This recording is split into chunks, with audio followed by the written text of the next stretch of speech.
आज का वीडियो बहुत ही इंटरेस्टिंग होने वाला है क्योंकि आज की इस वीडियो में हम बात करेंगे प्रकृति के बलों के बारे में। यानी कि प्राकृतिक प्राकृतिक मूल बल कितने होते हैं। जैसे कि हमने तो बहुत सारे बल पढ़े थे, जैसे कि ये हम किसी वस्तु को ऊपर उछालें तो वो नीचे की ओर गिरती है, किसके कारण? गुरुत्वाकर्षण बल के कारण। किसी वस्तु को हम यदि पृथ्वी पर ऐसे, जैसे बॉल है, बॉल को एकदम फुटबॉल है उसमें लात मार दें तो बॉल जाती जा रही है, लेकिन एक समय बाद क्या हो जाती है? वो रुक जाती है। वो क्यों रुकती है, किस कारण से रुकती है? भाई घर्षण बल भी लगता है उस पर, और भी कई सारे फोर्सेस लगते हैं, उसके कारण रुक जाती है। और यदि हम किसी वस्तु को, या हम बात करें किसी गुब्बारे को, उसमें वायु भर के पानी में दाबें तो ऊपर की ओर आ जाता है। या हम मोड़ते समय किसी मोड़ पर यदि बाइक लेकर जा रहे हैं या साइकिल लेकर जा रहे हैं, उस पर ऐसे छोड़ दें सीधे तो वो गिर जाता है, या नॉर्मली ढंग से ना मोड़े तो गिर जाता है। या बर्फ पर हमारा पैर फिसल जाता है, गाड़ी के टायर ब्रेक मारते समय घिस जाते हैं। तो इनको कुछ ना कुछ तो ऐसी प्राकृतिक या घटनाएं कुछ ना कुछ तो हो रही होंगी। साइंटिफिक तरीका यानी साइंटिफिक कारण कुछ ना कुछ तो होगा जिसके कारण ये घटना घटित होती है। यानी यानी कि हमको लगता होगा कि प्रकृति में बहुत सारे बल हैं, लेकिन ऐसा नहीं है। प्रकृति में मात्र 4 बल हैं जिनके बारे में हम आज डिस्कस करने वाले हैं और बहुत ही इंटरेस्टिंग जानकारी देंगे। प्रकृति में सबसे वीक बल कौन सा होता है, सबसे पावरफुल बल कौन सा होता है, इनके बीच में क्या क्या अंतर होते हैं, डिफरेंट होते हैं, सारी चीजों को हम डिस्कस करने वाले हैं इस वीडियो में। अंत तक देखना, पूरा देखना। चलिए स्टार्ट करते हैं।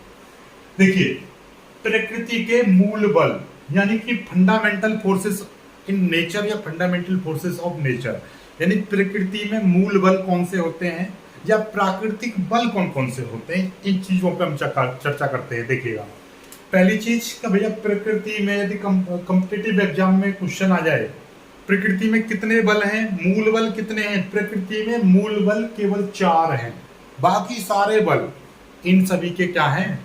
कुछ ना कुछ यानी कि इनके ही पार्ट होंगे। चलिए क्या छोड़िए, सबसे पहले तो ये जान लो कि बल क्या है। नॉर्मली आपको पहले बल सीखेंगे, फिर उसके बाद में सारी चीज को डिस्कस करते चलेंगे। बल क्या है? एक सीधी सीधी बात, बाह्य कारक है।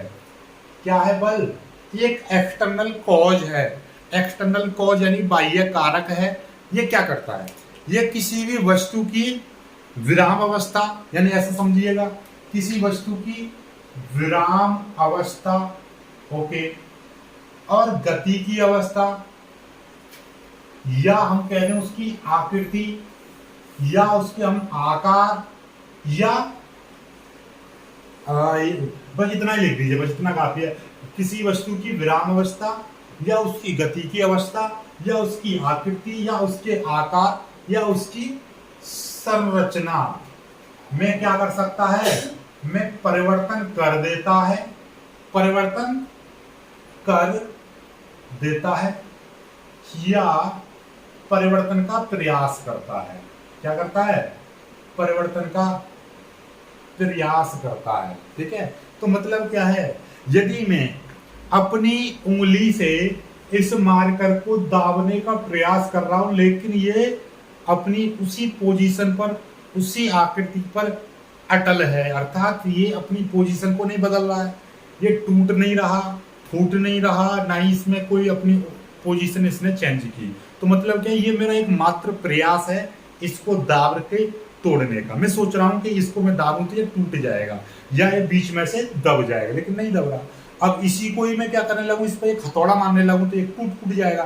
तो यानी कि इसकी आकृति, आकार, संरचना सारे डिसमिस हो जाएंगे। मैं थोड़े पर एक घूसा मारूं, मेरे सारे दांत बाहर निकल कर आ जाएंगे, यानी कि मेरी पूरी संरचना, आकार, आकृति, संरचना सारी चेंज हो जाती है, यानी चेंज हो जाएगी, यानी कि पूरा परिवर्तन हो जाएगा। लेकिन मैं इस दीवार में धक्का मारूं पीछे जिस पर बोर्ड लगा हुआ है, तो क्या होगा? ये मेरा एक मात्र प्रयास होगा कि इस दीवार को विराम अवस्था से गति में लाने का। या कोई जैसे कि यानी कि ये चल रहा है इस तरीके से, मैंने बीच में इसको रोक दिया, यानी कि इसकी गति की अवस्था को चेंज कर दिया, विराम में ले आया। या ये विराम में है, ऐसे मैंने फोर्स लगाया, ये गति में आ गया है, लेकिन मैं दीवार को गति में नहीं कर सकता। तो बल क्या है? एक प्रकार का एक बाह्य कारक होता है जो किसी वस्तु की गति अवस्था में परिवर्तन कर सकता है, विराम की अवस्था में परिवर्तन कर सकता है, यानी विराम से गति में कर सकता है, गति से विराम में कर सकता है, या आकृति, आकार, संरचना को परिवर्तित कर सकता है, या परिवर्तित करने का एक मात्र प्रयास करता है। ठीक है, ये तो हो गया बल की बात। ओके, प्रकृति के कितने बल हैं? वैसे तो फिजिक्स में यानी भौतिक में बहुत सारे बल हैं, प्रकृति में दुनिया भर के बल हैं, लेकिन मूलतः प्राकृतिक यानी बलों को 4 भागों में बांटा गया। यानी प्रकृति में मात्र 4 प्रकार के बल होते हैं, जिनका नाम है गुरुत्वाकर्षण बल, वैद्युत चुंबकीय बल और प्रबल नाभिकीय बल और दुर्बल नाभिकीय बल। इन 4 बलों के अलावा कोई भी नाम सुन रहे हो तो वो इन्हीं का ही कुछ ना कुछ क्या होगा, इन्हीं का ही एक पार्ट होगा। सिंपल सी बात, इतना समझ लो। ठीक,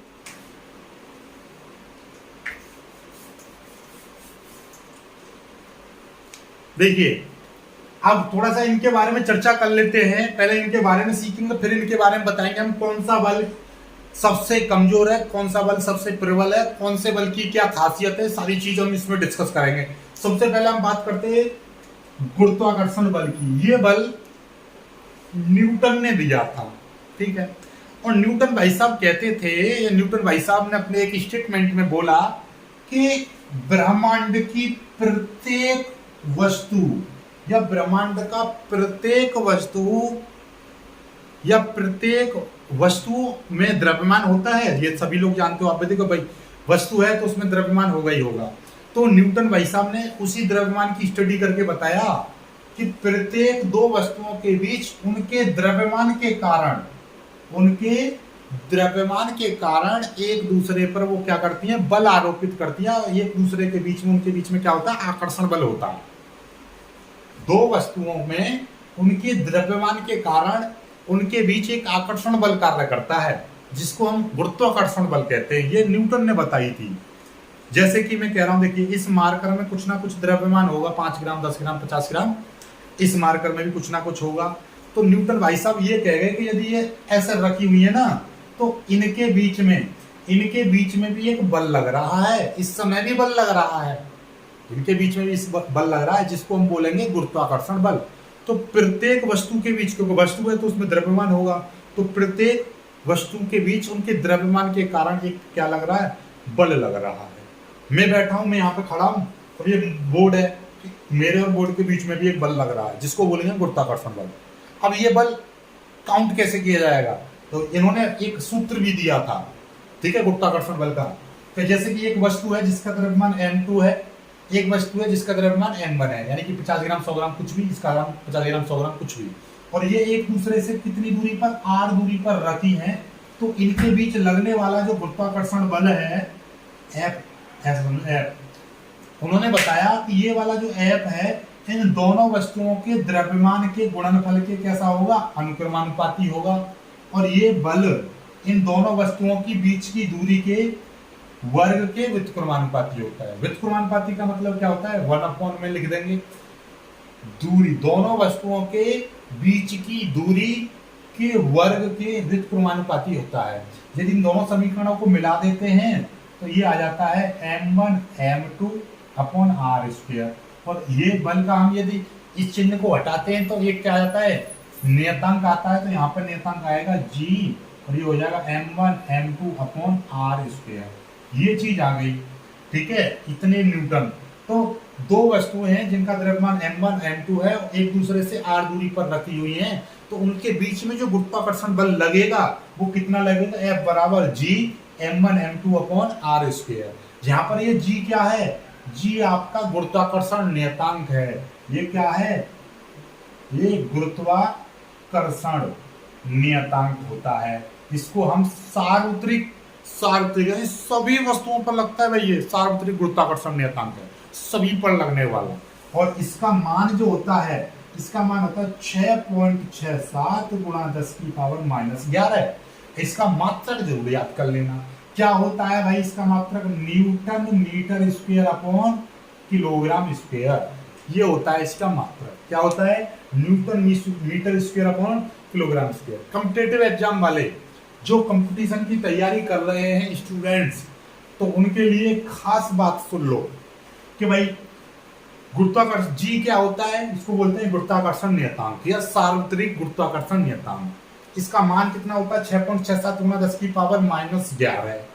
इसका मात्रक क्या होता है, न्यूटन मीटर स्क्वायर प्रति कूलम स्क्वायर, ठीक है। चलिएगा गुरुत्वाकर्षण बल का सूत्र क्या होता है, G बराबर m1m2 अपॉन आर स्क्वेयर।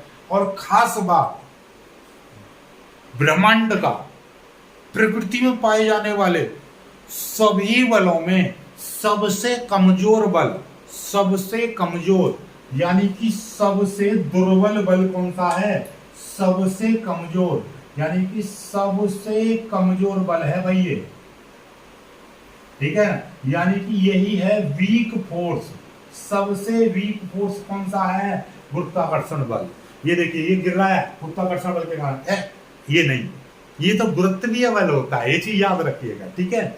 लेकिन होता क्या है, देखिए मैंने क्या बताई कि अभी अभी देखिए ये क्यों कर रही है नीचे, क्यों क्यों कर रही है, क्यों क्यों, इसका कारण सुनो।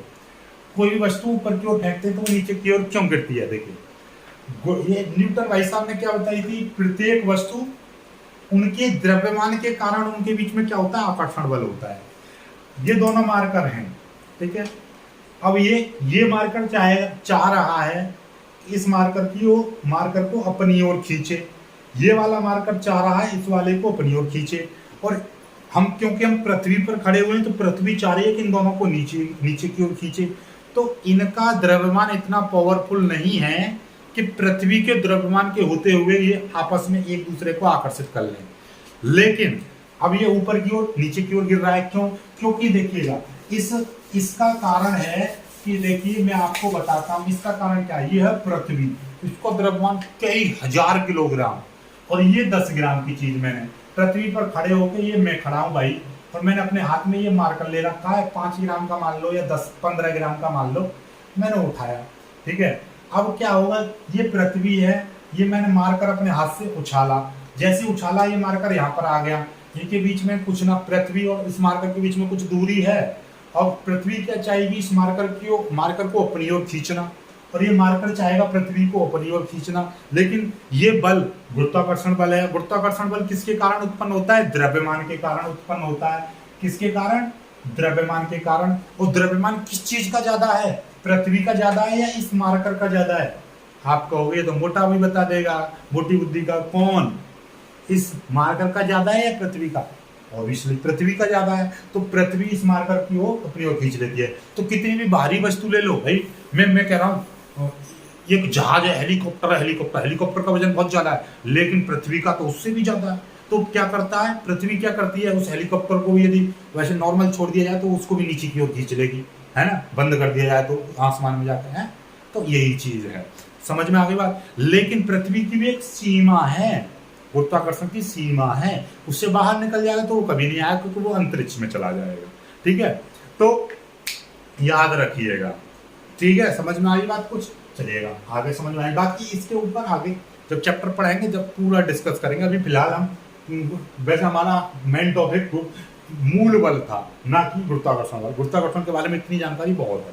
चलिए अब ये वैद्युत चुंबकीय बल कौन कौन से होते हैं भाई, ये वैद्युत चुंबकीय बल भी समझ लो। जैसे कि अभी ये द्रव्यमान के कारण है, वैद्युत चुंबकीय बल आवेशों के बीच में बल कार्य करता है, उसको हम वैद्युत चुंबकीय बल कहते हैं। ये भी 2 प्रकार का है, एक वैद्युत बल, ये वैद्युत चुंबकीय बल भी 2 प्रकार का हो गया। एक तो हो गया वैद्युत बल हो गया और एक हो गया आपका चुंबकीय बल, ठीक है। और दोनों को मिला के बोल दिया हमने क्या, वैद्युत चुंबकीय बल। देखिए होता क्या है, यदि आवेश, ये आवेश के बीच में लग रहा है बल, किसके बीच में लग रहा है, आवेशों के बीच में, ठीक है। यदि दोनों आवेश स्थिर हैं, यानी कि आवेश यदि गति की अवस्था में नहीं है, तो यदि वो स्थिर आवेश है, जैसे ये पहला आवेश दूसरा आवेश, ये दोनों आवेश हैं, दोनों कैसे स्थिर हैं, दोनों कैसे स्थिर आवेश हैं, तो इनके बीच में जो बल लगेगा उसको बोलेंगे वैद्युत बल। ये कूलम भाई साहब ने बताई थी कि स्थिर बिंदु आवेशों के बीच में जो बल लगता है उसको हम वैद्युत बल कहेंगे, ठीक है, वैद्युत बल होगा। यदि ये आवेश क्या कर रहा है, गति कर रहा है, तो उसके बीच में क्या लगता है, चुंबकीय बल लगता है। वैद्युत बल तो लगेगा ही लगेगा, उसके साथ में वो क्या है, अपने चारों ओर चुंबकीय क्षेत्र भी उत्पन्न कर देता है। गतिमान आवेश चुंबकीय क्षेत्र उत्पन्न कर देगा तो क्या होगा, उस पर चुंबकीय बल भी लगेगा, ठीक है। दूसरी चीज क्या, गति करने की भी दो तीन कंडीशन होती है। एक होता है एक समान वेग से गति करना, एक होता है असमान वेग से गति करना। यदि समान वेग से गति करेगा तो वो विद्युत क्षेत्र के साथ साथ चुंबकीय क्षेत्र भी उत्पन्न करता है। कौन? आवेश। और यदि यही आवेश आपका असमान वेग से उत्पन्न, असमान वेग से गति करे, असमान वेग से दौड़ रहा है, तो क्या होगा? विद्युत क्षेत्र उत्पन्न करेगा आवेश। क्योंकि गति कर रहा है तो चुंबकीय क्षेत्र भी उत्पन्न करेगा। क्योंकि ये इसका वेग कैसा रहा? असमान रहा, लगातार वेग को बढ़ाता जा रहा है या घटाता जा रहा है, तो वो विद्युत चुंबकीय तरंगें भी उत्पन्न करता है। ये चीज याद रखिएगा। तीन चीजें, 3 पॉइंट बताए हैं। यदि आपका आवेश कैसा? स्थिर है, स्थिर होने पर केवल विद्युत क्षेत्र उत्पन्न करता है। यदि गति की अवस्था में होता है तो चुंबकीय क्षेत्र उत्पन्न करता है। और गति की अवस्था में भी वो अपने वेग को लगातार घटा रहा है, बढ़ा रहा है, यानी कि वेग उसका असमान है, लगातार वेग उसका बढ़ता जा रहा है, तो वो विद्युत क्षेत्र चुंबकीय क्षेत्र के साथ में विद्युत चुंबकीय तरंगें भी उत्पन्न करता है। ठीक है। इसी के आधार पर यदि दो आवेश हैं और दोनों आवेश कैसे? स्थिर हैं, तो उनके बीच में विद्युत बल लगेगा। इसका मान कितना होता है? डायरेक्टली मैं लिख दे रहा हूं, F बराबर 1/4 pi epsilon 0 Q1 Q2 upon R square. ये कब की बात है? जब ये निर्वात अथवा वायु में रखे हुए हैं दोनों आवेश, स्थिर हैं और एक दूसरे के बीच की दूरी कितनी है? R है। कूलाम ने बताई थी ये वाली बात कि दो आवेशों के बीच में लगने वाला विद्युत बल क्या होता है? इन दोनों आवेशों के गुणनफल के अनुक्रमानुपाती होता है और दोनों आवेशों के बीच की दूरी के वर्ग के व्युत्क्रमानुपाती होता है। ऐसे ही समझ लो, ऐसा ही बल हुआ नहीं हुआ? दोनों को मिला देते हैं तो क्या आ जाता है? Q1 Q2 upon R square आ जाता है। ठीक है। इस चिन्ह को हटा दें तो ये पूरा नियतांक आ जाता है। ठीक है, चलिएगा, इतना समझ में आ गया हमारे। तो और यही चीज जब दोनों आवेश क्या होते हैं? दो आवेश हैं तो वो गतिशील हैं, तो वो क्या कर देंगे? चुंबकीय क्षेत्र भी उत्पन्न करेंगे। तो वहां पर उनके बीच में क्या लगाएंगे? एक आवेश आपका स्थिर है, दूसरा आवेश उससे क्या होता है? गति करता हुआ निकले, तो उस पर क्या लग जाएगा? विद्युत क्षेत्र से गुजरेगा कोई एक गतिमान आवेश, तो उसके विद्युत क्षेत्र के साथ में उस पर चुंबकीय क्षेत्र भी लगे, चुंबकीय बल भी लगेगा। क्यों? क्योंकि वो चुंबकीय क्षेत्र उत्पन्न करेगा, तो उस पर क्या लगेगा? चुंबकीय बल लगेगा। ठीक है। तो चुंबकीय बल कितना? चुंबकीय बल की भी अपनी अलग अलग कंडीशन होती है। लॉरेंज बल भी लगता है। ठीक है ना। जब कोई आवेश विद्युत क्षेत्र और चुंबकीय क्षेत्र में गति करता है तो उस पर लॉरेंज, विद्युत क्षेत्र में विद्युत बल लगेगा, चुंबकीय क्षेत्र में चुंबकीय बल लगेगा, और दोनों के परिणामी बल को हम लॉरेंज बल कहते हैं। तो ये आगे की चीज है, आगे पढ़ेंगे। फिलहाल हम प्रकृति के मूल बल पढ़ रहे थे, तो विद्युत चुंबकीय बल समझ में आ गई। इसमें विद्युत बल और चुंबकीय बल दोनों होते हैं। ठीक है, चलिएगा। तो अब हम वैद्युत चुंबकीय बल, इन दोनों को हम वैद्युत चुंबकीय बल बोलेंगे। सिंपल सी बात, आप ऐसा समझ लीजिए बस वैद्युत चुंबकीय बलों में, तो भैया वैद्युत चुंबकीय बल में आपका ये वाला बल आप याद रखिए, 1/4 पाई एप्सिलॉन 0 और Q1 Q2 upon R square. ठीक है, इतने में। अब ये क्या है भाई साहब? इसमें ये नियतांक होता है, इसका मान कितना होता है? 1/4 पाई एप्सिलॉन 0। इसको नियतांक बोलते हैं, और इसका जो मान होता है 9 × 10⁹, और इसका newton metre square upon coulomb square, ये इसका मात्रक होता है। ठीक है, चलिएगा। यदि हम एप्सिलॉन 0 की बात करें तो ये निर्वात अथवा वायु की विद्युतशीलता होती है। क्या होती है? विद्युतशीलता होती है। इसकी यदि हम मान की बात करें तो 8.85 × 10⁻12 ये इसका मान होता है। ठीक है, समझ में आगे बात नहीं आई? ठीक। और इसकी यदि हम बात करें इसके मात्रक की, तो इसका मात्रक होता है coulomb square newton metre square, ये इसका मात्रक होता है। याद रखिएगा इस एप्सिलॉन 0 का। ठीक है, चलिए अब बात करेंगे ये बल कौन सा है?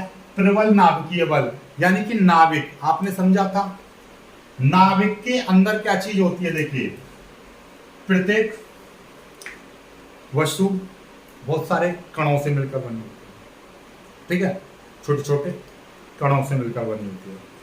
प्रत्येक कण एक छोटे अति सूक्ष्म कणों से मिलकर बना होता है, जिनको हम परमाणु कहते हैं। और परमाणु में क्या होता है? परमाणु के अंदर एक भारी भाग होता है जिसको हम नाभिक कहते हैं। और नाभिक के चारों ओर वृत्ताकार क्या होती हैं, कक्षाएं होती हैं जिनमें इलेक्ट्रॉन घूम रहे होते हैं, इलेक्ट्रॉन इनमें घूम रहे हैं। इसके बीच में नाभिक है, नाभिक कैसा होता है, धनावेशित भाग होता है जिसमें प्रोटॉन, नाभिक के अंदर क्या चीज होती है, प्रोटॉन प्लस न्यूट्रॉन पाए जाते हैं। और प्रोटॉन और न्यूट्रॉन, प्रोटॉन पॉजिटिव होता है, न्यूट्रॉन बिल्कुल न्यूट्रल होता है, यानी कि इस पर जीरो आवेश होता है। इलेक्ट्रॉन पर एक ऋणात्मक आवेश होता है, ठीक है, इलेक्ट्रॉन ऋणात्मक होता है, प्रोटॉन धनात्मक होता है और न्यूट्रॉन पर शून्य आवेश होता है। लेकिन हम पढ़ रहे हैं प्रबल नाभिकीय बल क्या होते हैं। तो इस नाभिक के अंदर प्रोटॉन और न्यूट्रॉन होते हैं, इनके बीच में भी एक प्रबल आकर्षण बल यानी प्रबल बल होता है, इनके बीच में भी एक, ये दोनों एक प्रबल बल के कारण एक दूसरे से जुड़े रहते हैं, नाभिक के अंदर सटे हुए होते हैं, नाभिक के अंदर एक दूसरे से कहते होते हैं बंधे हुए होते हैं, उसी बल को बोलते हैं हम प्रबल नाभिकीय बल। समझ में आई बात, प्रबल नाभिकीय बल कहां पर होता है, नाभिक के अंदर। यहाँ की भी खास बात सुन लो, नाभिक के अंदर जो बल लगता है उसको प्रबल नाभिकीय बल कहते हैं, और नाभिक के अंदर ना तो चुंबकीय बल लगता और ना ही आपका गुरुत्वाकर्षण बल लगता। तो ऐसी कौन सी जगह है जहां पर गुरुत्वाकर्षण बल नहीं कार्य करता है, तो वो है नाभिक के अंदर। नाभिक के अंदर कोई भी गुरुत्वाकर्षण का बल कार्य नहीं करता, यानी कि नाभिक के अंदर गुरुत्वाकर्षण बल नहीं लगता है। ये अपने खुपड़िया में बैठा लो, सॉफ्टवेयर की तरह इंस्टॉल कर लो। समझ में आई बात, चलिए यहां तक समझ में आ गया, प्रबल बल के बारे में समझा। ये दुर्बल नाभिकीय बल कौन से होते हैं भाई, जब कभी भी रेडियो एक्टिव नाभिक में जो क्या होता है उसका क्षरण होता है, तब वहां पर ये बल कार्य करता है। अभी हम आपको समझा,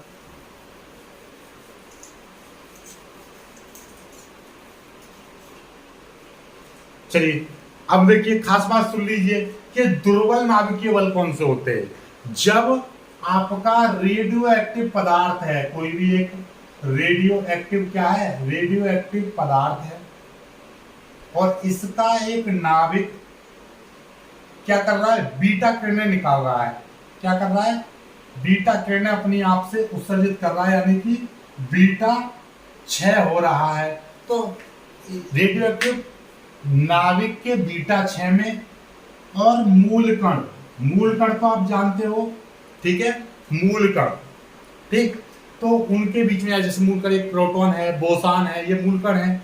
तो ये जो नाभिक कण है, रेडियो एक्टिव नाभिक का बीटा क्षय और मूल कणों के बीच में जो बल कार्य करता है उसको ही बोलते हैं हम दुर्बल नाभिकीय बल। ठीक, समझ में आई बात, नहीं आई।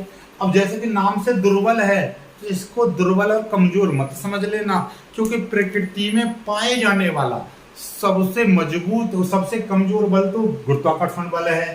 अब इसके बारे में भी जान लो आप, देखिएगा सबसे कमजोर पहले नंबर पर आता है गुरुत्वाकर्षण बल, ये सबसे कमजोर है। इससे ज्यादा पावरफुल है आपका दुर्बल नाभिकीय बल। क्या है, दुर्बल नाभिकीय बल। और इससे ज्यादा पावरफुल है वैद्युत चुंबकीय बल। कौन सा, वैद्युत चुंबकीय बल। और सबसे ज्यादा पावरफुल है आपका कौन सा, प्रबल नाभिकीय बल। कौन सा है, प्रबल नाभिकीय बल। समझ में आई बात, नहीं आई। सबसे कमजोर ये है, फिर दूसरे नंबर का कौन सा है, दूसरे नंबर का ये है, तीसरे नंबर का कौन सा है, ये है, और चौथे नंबर का कौन सा है। यदि हम इनकी पावर की बात करें, इनकी सामर्थ्य की बात करें, तो यदि मैं इसका एक सामर्थ्य मान रहा हूं तो इसका अनुपात कितना माना जाएगा, इसका 10 की पावर 25, 10 की पावर 25 मान लो, और इसका 10 की पावर 36 और इसका 10 की पावर 38। ठीक है, 10 की पावर 38। सबसे ज्यादा पावरफुल कौन सा है, ये वाला बल है।